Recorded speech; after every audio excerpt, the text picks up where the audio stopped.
সংঘাত দীর্ঘায়িত হলে এর ভয়াবহ প্রভাব পড়তে পারে মধ্যপ্রাচ্যের দেশগুলোতে। আঞ্চলিক সংঘাত যদি দীর্ঘস্থায়িত হয়, তাহলে এর প্রভাব শুধু সামরিক ক্ষেত্রে সীমাবদ্ধ থাকবে না, বরং তা গভীর প্রভাব ফেলবে এসব অঞ্চলের মানুষের দৈনন্দিন জীবনেও। বিশেষজ্ঞদের মতে, এখনই যথাযথ পরিকল্পনা প্রস্তুতি না নিলে ভবিষ্যতে উপসাগরীয় দেশগুলোকে পানির সংকট এবং খাদ্য মূল্যস্ফীতির বড় ধরনের চ্যালেঞ্জের মুখে পড়তে হতে পারে। আগামীর অগ্রগতির ভিত্তি আনোয়ার ইস্পাত, স্ট্রংগেস্ট স্টিল সিন্স 1978। যুক্তরাষ্ট্র, ইসরায়েল ও ইরানের ত্রিমুখী সংঘাতে জটিল সংকটের মুখে মধ্যপ্রাচ্যের উপসাগরীয় অঞ্চলের কোটি কোটি মানুষ।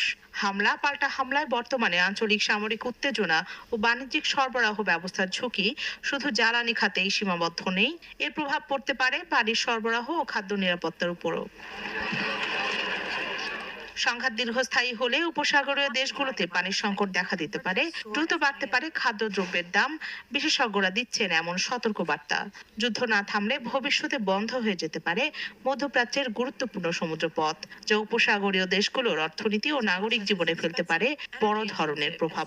বাড়তে পারে পানি সরবরাহের ঝুঁকিও।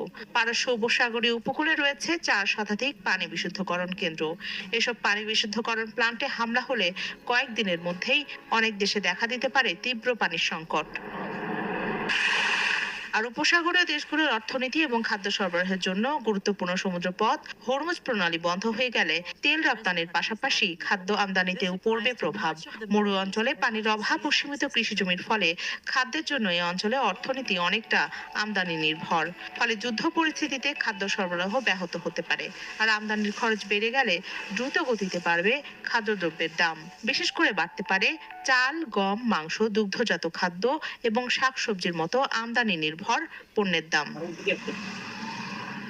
বেড়ে যাবে সাধারণ মানুষের জীবনযাত্রার ব্যয়ও। এতে খাদ্য ভর্তুকি বাড়াতে বাধ্য হতে পারে এসব দেশের সরকার। কিন্তু দীর্ঘমেয়াদী সংকট দেখা দিলে এসব ভর্তুকি বজায় রাখা কঠিন হয়ে পড়তে পারে।